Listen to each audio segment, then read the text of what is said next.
Next4 Telugu channel news కి స్వాగతం. నేను సంధ్య. ముందుగా ముఖ్యాంశాలు.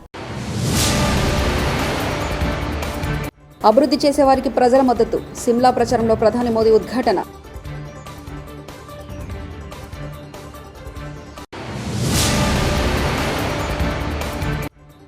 వడ్లకు బోనస్ ఇవ్వాలి, లేకపోతే అసెంబ్లీని ముట్టడిస్తాం. హరీష్ రావు.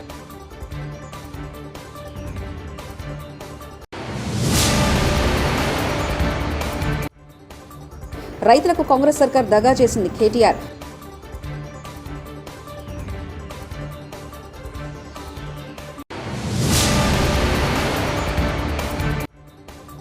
విశాఖ తుఫాను హెచ్చరికల కేంద్రం కీలక ప్రకటన. దేశ అభివృద్ధికి పాటుపడే వారికే ప్రజల మద్దతు ఎప్పుడు ఉంటుందని ప్రధాని మోదీ ఉద్ఘాటించారు. లోక్సభ ఎన్నికల ప్రచారంలో ఆయన శుక్రవారం హిమాచల్ ప్రదేశ్లో పర్యటించారు. ఈ సందర్భంగా ఆయన మాట్లాడుతూ హిమాచల్లో అధికారంలో ఉన్న కాంగ్రెస్ రాష్ట్ర అభివృద్ధిని పట్టించుకోవట్లేదన్నారు. వారికి ఇప్పుడు వారసత్వ రాజకీయాలు, అవినీతి, అక్రమాలు చేయడంపైన ధ్యాస ఉందని, సిమ్లాకు రావడం నాకెప్పుడు ప్రత్యేకమే, అభివృద్ధి జరగాలనుకునే వారు తప్పకుండా బీజేపీకి మద్దతిస్తారు. లోక్సభ ఎన్నికల్లో గతంతో పోలిస్తే ఎక్కువ స్థానాల్లో బీజేపీ గెలుపొందుతుంది. ప్రతిపక్ష ఇండియా కూటమి ఎన్ని కుట్రలు చేసినా వారు అధికారంలోకి రావడం కల కూటమి అధికారంలోకి వస్తే ఏడాదికి ప్రధాని మారతారు. 10 साल का ट्रैक रिकॉर्ड है, भ्रष्टाचार पर कड़ा प्रहार है और दूसरी ओर इंडी गठबंधन है. गौर सांप्रदायिक,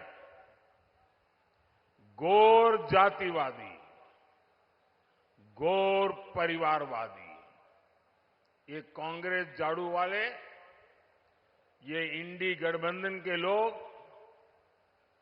ये देश की जनता को पता नहीं क्या समझते हैं. क्या देश की जनता समझदार है ऐसा उनको लगता नहीं है क्या? आए दिन जनता को मूर्ख बनाने के लिए भांति भांति के खेल खेल रहे हैं. अब आप देखिए, ये लोग दिल्ली में दोस्त होने का दिखावा करते हैं.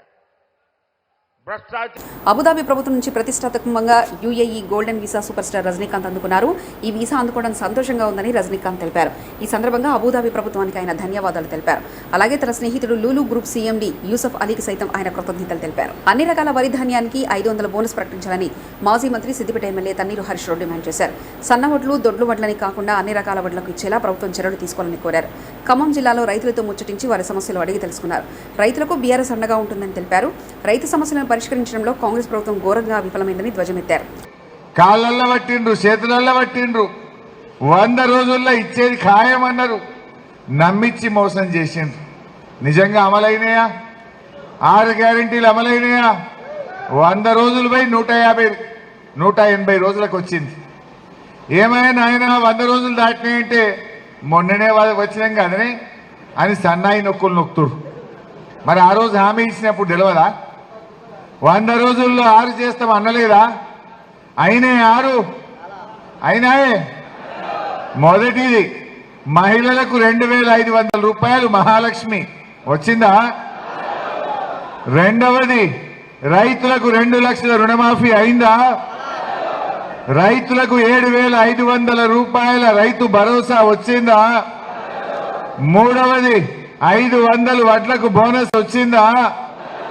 నాలుగవది నిరుద్యోగ భృతి 4000 అందిందా? ముసలోళ్ళకు అవ్వ తాతలకు 4000 పెన్షన్ వచ్చిందా? పిల్లలకు, ఆడపిల్లలకు స్కూటీలు వచ్చినాయా? విద్యార్థులకు 5 లక్షల భరోసా కార్డు అందిందా? నిరుద్యోగులకు 2 లక్షల ఉద్యోగాల జాబ్ క్యాలెండర్ వచ్చిందా? అన్ని అబద్ధాలు. వెనుకటి కట్టేదో నమ్మి నాన్న వస్తే మొత్తం పుచ్చులైందట. ఇలా కాంగ్రెస్ కు నమ్మి ఓట్లేస్తే అంతా మోసమే. ఏమంటున్నారు ప్రజలు? వద్దురో నాయన ఈ కాంగ్రెస్ పాలన అంటున్నారు. కొత్త గవర్నమెంట్ వస్తే పాతోళ్ళ కంటే మంచిగా చేస్తారు అనుకుంటాం.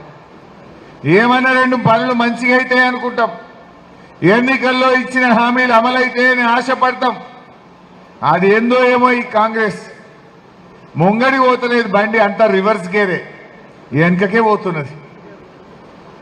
కాంగ్రెస్ వచ్చింది, ఇవాళ బోనకల్ల రోజు నల్ల నీళ్ళు వస్తున్నాయి. దినం తప్పించి దినమైంది. మదిలకు పోతే 2 రోజులకోసారి అయింది. ఖమ్మం పోతే 2 రోజులకోసారి వస్తుంది. గ్రామాల్లో వారం రోజులకు ఒకసారి నల్లా వస్తున్నది. కేసీఆర్ ఉండగా 5 ఏళ్ళు రోజు నీళ్ళు వస్తాయి ఎట్లా? ఈ కాంగ్రెస్ వల్ల 5 నెలలనే మంచినీళ్లు మాయమైతే ఎట్లా అని నేను అడుగుతా ఉన్నా. కరెంటు కేసీఆర్ ఉండగా బాయికాడ 24 గంటలు వచ్చింది. ఇలా 14-15 గంటలు కూడా వస్తలేదు. రైతులను కాంగ్రెస్ ప్రభుత్వం మోసం చేసిందని బీఆర్ఎస్ వర్కింగ్ ప్రెసిడెంట్ కేటీఆర్ తీవ్ర విమర్శలు చేశారు. శుక్రవారం నకరికల్లో నిర్వహించిన ఎమ్మెల్సీ ఎన్నికల సమావేశంలో ఆయన పాల్గొన్నారు. నకరికల్కు కాంగ్రెస్ పార్టీ అన్యాయం చేసిందని కేటీఆర్ ధ్వజమెత్తారు. రుణమాఫీ విషయంలో సీఎం రేవంత్ రెడ్డి రైతులను దగా చేశారని తీవ్ర వ్యాఖ్యలు చేశారు. కాంగ్రెస్ పార్టీ అధికారంలోకి రాగానే 2683 రూపాయల మద్దతు ధర ఇస్తామని ప్రకటన చేశారు. సన్నవడ్లకు మాత్రమే ఇస్తారని చెప్పి మోసం చేస్తున్నారని వివరించారు. దాదాపు 99% ఉంటారని నేను అనుకుంటా ఉన్నాను. రైతు కుటుంబాల నుంచి వచ్చిన వాళ్ళు ఒక్కసారి చేయలేవట్టు. అచ్చా 99% ఎవరైనా నేతన్నల కుటుంబాల నుంచి వచ్చిన వాళ్ళు ఉన్నారా? కొంతమంది మిత్రులు ఉన్నారు. ఎందుకు గుర్తు చేస్తున్నా అంటే, మీకు ప్రత్యేకంగా ఎందుకు గుర్తు చేస్తా ఉన్నా అంటే, ఒక్కసారి గుర్తు తెచ్చుకోండి. కేసీఆర్ గారి ప్రభుత్వం ఉన్నప్పుడు రైతుల పరిస్థితి ఏంది, ఇవాళ పరిస్థితి ఏంది? ఇప్పుడే పెద్దలు కర్ణ ప్రభాకర్ గారు మాట్లాడుతూ ఒక మాట అన్నారు. పాలిచ్చే బర్రెను పక్కకు పెట్టి పొడిచే దున్నపోతుని తెచ్చుకున్నాం అన్నారు. ఇది వాస్తవమా కాదా మీకే తెలుసు. నాకు చెప్పినా చెప్పకపోయినా మీకు తెలుసు. ఎందుకంటే గుర్తు తెచ్చుకోండి, రేవంత్ రెడ్డి సరిగ్గా నవంబర్, అక్టోబర్లో ఏమేం మాటలు చెప్పిండు రైతులకు. మీరందరూ కూడా కేసీఆర్ గారు ఇచ్చిన ₹1,00,000 రుణమాఫీ జరిగి దానివల్ల మీకు లాభం జరిగినా లేదా జరగకపోయినా కూడా మీరందరూ వెంటనే పొండి బ్యాంకుకు ఎంబడనే పొండి 2 లక్షల లోన్ తెచ్చుకోండి. నేను వస్తున్నా డిసెంబర్ 9 నాడు లోన్ మాఫీ చేస్తా. మొదటి సంతకం 2 లక్షల రుణమాఫీ మీద చేస్తా అన్నాడు. మరి అప్పటిదాకా లోన్ తీసుకున్న వాళ్ళు కూడా అయ్యో నిజమేనేమో, ఇస్తాడేమో, చేస్తాడేమో అని చెప్పి పాపం కొత్తగా లోన్ తెచ్చుకున్న వాళ్ళు కూడా ఉన్నారు. 2 లక్షల లోన్ తెచ్చుకున్నారు. మరి నేను అడుగుతా ఉన్నా, డిసెంబర్ 9 రుణమాఫీ అన్నారు. ఇవాళ మే 24, డిసెంబర్ 9, జనవరి 9, ఫిబ్రవరి 9, మార్చి 9, ఏప్రిల్ 9, మే 9 నిండిపోయింది. 6వ నెలలో ఉన్నాం. జరిగిందా రుణమాఫీ? పెట్టిండా మొదటి సంతకం? ఇంకేం చెప్పిండు? కేసీఆర్ 10,000 ఇస్తున్నాడు రైతు బంధువు. మా ప్రభుత్వం వస్తే, కాంగ్రెస్ వస్తే మేము ఇదివరకు 70 ఏళ్ళ ఇయరే కానీ ఇప్పుడు బుద్ధి వచ్చింది. కేసీఆర్ 10,000 ఇచ్చిండు, నేను 15,000 ఇస్తాను.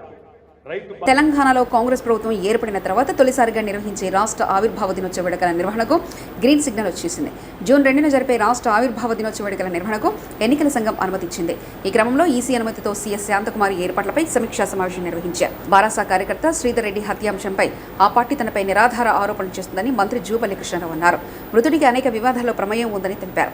కేటీఆర్, ఆర్ఎస్ ప్రవీణ్ కుమార్ తనపై అర్థం పర్థం లేని ఆరోపణలు చేస్తున్నారన్నారు.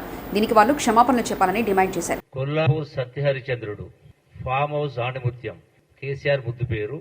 కొల్లాపూర్లో ఏదో రాజకీయ కుట్ర జరిగిందని, అంటే కొల్లాపూర్ మాజీ శాసనసభ్యుడు ఆయన పిలవడం, యువరాజు రాజకుమారుడు కేటీఆర్ గారు రావడం, వారికి తోడు ఒక ఐపీఎస్ ఆఫీసర్ మొన్నటిదాకా కేసీఆర్ ను తిట్టకుండా తిట్టి నియంత అవినీతిపరుడని రకరకాల మాట్లాడి ఆత్మగౌరవం కోసం దింపడానికి ముందుకొచ్చి చెప్పి మళ్ళీ అదే కేసీఆర్ పంచన జరి ఆత్మగౌరవాన్ని అమ్ముకున్న వ్యక్తి. వీళ్ళందరూ లక్ష్మీపల్లి గ్రామాలకు వెళ్లి ఆ కుటుంబాన్ని పరామర్శించడం జరిగింది. వాస్తవంగా దురదృష్టకరమైన సంఘటన.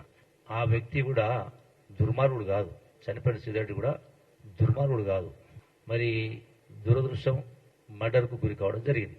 అది బాధాకరమైన సంఘటన. అందరూ కూడా ఖండించాలి. డెఫినెట్ గా నేను కూడా ఖండిస్తాను.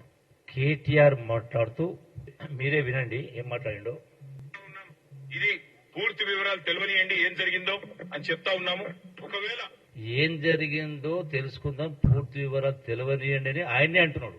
మరి పూర్తి వివరాలు ఏం జరిగిందో తెలియకుండా జూపల్లి ప్రోద్బలం ఉంది, హస్తం ఉందని ఆరోపణ చేస్తుందంటే ఎంత నిజాయితీ ఉందో ఇక్కడనే అర్థమవుతా ఉంది. ఈ శ్రీధర్ రెడ్డి అనే వ్యక్తి వ్యవసాయక కుటుంబం, రాజకీయాలు ఉన్నటువంటి వ్యక్తి కాదు. ఈ మధ్య కాలంలోనే ఆనాటి శాసనసభ్యునికి బంధువు కూడా. అంటే ఒక్కొక్కరికి ఒక్కొక్క రకమైనటువంటి వీక్నెస్ అలవాటు ఉంటాయి. ఊరంతా కోడే కూస్తా ఉంది. అంటే దురలవాట్లు. అంతేకాకుండా వాళ్ళ కుటుంబంలో కూడా భూమి తగాదాలు ఉన్నాయి. తర్వాత ఆర్థిక లావాదేవీలు ఉన్నాయి. శాసనసభ్యులతో కూడా లావాదేవీలు ఉన్నాయి. ఏదైనా కారణం కావచ్చు. విచారణ అనేది కొనసాగుతుంది. ఎవరైనా ఎంతటి వారైనా దోషులను శిక్షించాల్సిందే. రాజకీయంగా ఏ రకంగా వాడుకోవాలనే వాళ్ళకు ఒకటి ఉంది. నా పైన ఒకటి ఉంది. ఎందుకంటే ఎప్పుడైతే పొంగులేటి శ్రీనివాసరెడ్డి గారు నేను బీఆర్ఎస్ పైన తిరుగుబాటు చేసిన తర్వాత, ఎదిరించిన తర్వాత బీఆర్ఎస్ పార్టీకి కోలుకోలేని దెబ్బ పడ్డది. ఆ కసితోటే 4 రోజుల క్రితం వాళ్ళ బాకా పత్రిక పతాక శీర్షిక హెడ్లైన్స్, నిన్నటి లక్ష్మీపతి కూడా హెడ్లైన్స్ వచ్చింది. కేటీఆర్ మాట ఇంకోమంటున్నాడు, గతంలో కూడా జరిగింది అన్నాడు. ఆ గతంలో ఆరోపణ గంట్రాపల్లో కూడా జరిగింది, రాజకీయ హత్య జరిగిందని నా పైన ఆరోపించారు. మాచర్లలో మారణ హోమానికి పాత్రధారి పిన్నెల్లి సూత్రధారి జగనే. మహమ్మద్ ఇక్బాల్ మీడియా సమావేశం. తెలుగుదేశం పార్టీ చంద్రబాబు నాయుడు గారు ముఖ్యమంత్రిగా ఉన్నారు. అప్పుడు ఏ విధంగా ప్రశాంత వాతావరణంలో ఎన్నికలు జరిగాయి, ఏ విధంగా జగన్మోహన్ రెడ్డి గారి పాదయాత్ర ప్రశాంతంగా చేయగలిగాడు, ఎక్కడ కూడా ఒక చిన్న గులకరాయి కానీ లేదా రాళ్లదాడి కానీ, చిన్న గులకరాయి కూడా మనం చూసిన సందర్భం లేదు. ఆయన ఎక్కడో ఎయిర్పోర్ట్లో ఆయన అభిమాని ఎవడో కోడికత్తంటే దానికి అనువుగా ఆయన మలుచుకున్న తీరు మనం చూశాం. కానీ ఎప్పుడు కూడా తగిన భద్రత అప్పుడు ప్రతిపక్షంలో ఉన్న జగన్మోహన్ రెడ్డి గారికి కల్పించడం జరిగింది. దానికి భిన్నంగా నియంతృత్వ పోకడలు ఈ 5 ఏళ్లలో 19 నుంచి 24 ఏళ్లలో జగన్మోహన్ రెడ్డి గారు ముఖ్యమంత్రిగా ఉన్నప్పుడు మనం చూస్తున్నాం. గెలుపే ప్రాధాన్యంగా, ఎలక్షన్లలో గెలుపే ప్రాధాన్యంగా వాళ్ళు ప్రవర్తించిన తీరు ఈ రూలింగ్ పార్టీ అధికార పక్షం మనం చూస్తున్నాం. ప్రజలు కూడా గమనిస్తున్నారు. ప్రతిపక్ష నాయకుల మీద వాళ్ళు వేధిస్తున్న తీరు, దాడులు, కేసులు, అక్రమ కేసులు, నిర్బంధాలు, ఏ విధంగా ప్రతిపక్షం అనేదే లేకుండా చేయాలి అనే ఒక వింత పోకడ ఈ ప్రభుత్వం, జగన్మోహన్ రెడ్డి గారి ప్రభుత్వంలో మనం చూసాం. ఇది గురజాల తర్వాత ఈ పల్నాడు ఏరియా ఎలక్షన్ల గురించి మనం చూస్తున్నాం. ఈ మధ్యకాలంలో పిన్నెల్లి రామకృష్ణారెడ్డి గారు అందరూ చూశారు. ఆయన ఏ విధంగా ఆ పోలింగ్ స్టేషన్లకు వెళ్ళడం, దౌర్జన్యంగా ప్రవర్తించడం, బాక్సును పగలగొట్టడం. ఎండలు మండిపోతున్న వేళ విశాఖ తుఫాన్ హెచ్చరికల కేంద్రం చల్లటి కబురు చెప్పింది. పశ్చిమ మధ్య బంగాళాఖాతంలో ఏర్పడిన తీవ్ర అల్పపీడనం వాయుగుండంగా మారింది. ఇది క్రమంగా బలపడి తీవ్ర వాయుగుండంగా ఆ తర్వాత తుఫాన్గా మారే అవకాశాలున్నాయి. ప్రస్తుతం ఇది ఈశాన్య దిశగా పయనిస్తుందని విశాఖ తుఫాన్ హెచ్చరికల కేంద్రం పేర్కొంది. ఇది క్రమంగా బలపడి తుఫాన్గా ఈ నెల 26వ తేదీ రాత్రికి బర్మా సమీపంలో తీరం దాటే అవకాశం ఉందని వెల్లడించింది. ఎన్నికల కూడా అమల్లో ఉండగా కాణిపాక దేవస్థానంలో బదిలీ చేయడం వివాదానికి దారితీసింది. 2 రోజుల క్రితం దాదాపు 40 మంది దేవస్థాన ఉద్యోగులను కార్యనిర్వహణాధికారి బదిలీలు చేశారు. ఇప్పటికే పలుమార్లు నియమావళి దేవస్థాన అధికారులు ఉల్లంఘించారు. దీనిపై కలెక్టర్ ఆదేశాల మేరకు గతంలో ఆర్ఓ విచారణ చేపట్టారు. విద్యా దీవెన కింద తల్లుల ఖాతాలో జమ చేసిన ఫీజు రియంబర్స్మెంట్స్ నగదును చాలా మంది కాలేజీలకు చెల్లించలేదు. దీంతో తల్లులకు నోటీసు ఇవ్వాలని ప్రభుత్వం నిర్ణయించింది. ఈ మేరకు గ్రామ వార్డు సచివాలయాలకు ఆదేశాలు జారీ చేసింది. నగదు జమ అయిన 7 రోజుల్లోపు చెల్లించని వారికి తదుపరి విడత మొత్తం కళాశాలకే జమ చేస్తామంది. ఫీజు కట్టకపోయినా కట్టినట్లు తప్పుడు సమాచారం ఇస్తే చర్యలు తీసుకుంటామంది. తిరుపతి జిల్లా చంద్రగిరి నియోజకవర్గంలో కేసుల టెన్షన్ కొనసాగుతుంది.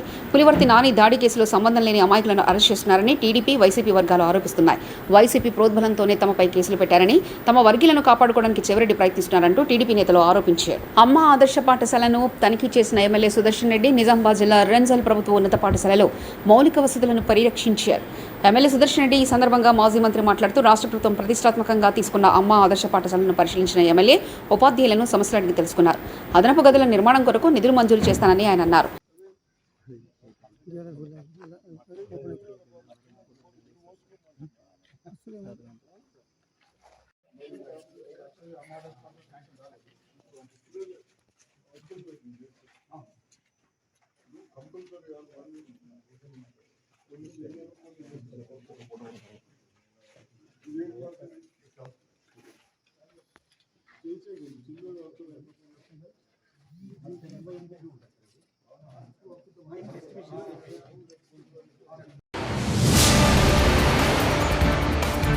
అభివృద్ధి చేసేవారికి ప్రజల మద్దతు. సిమ్లా ప్రచారంలో ప్రధాని మోదీ ఉద్ఘాటన.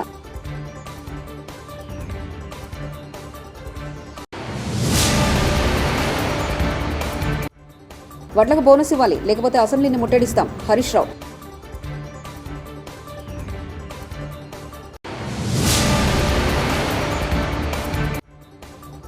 రైతులకు కాంగ్రెస్ సర్కార్ దగా చేసింది KTR.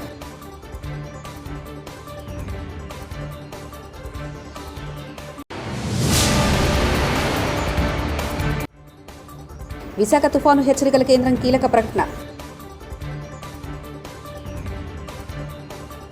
TS4 Telugu channel news ఇంతటితో సమాప్తం. చూస్తుండండి TS4 తెలుగు ఛానల్.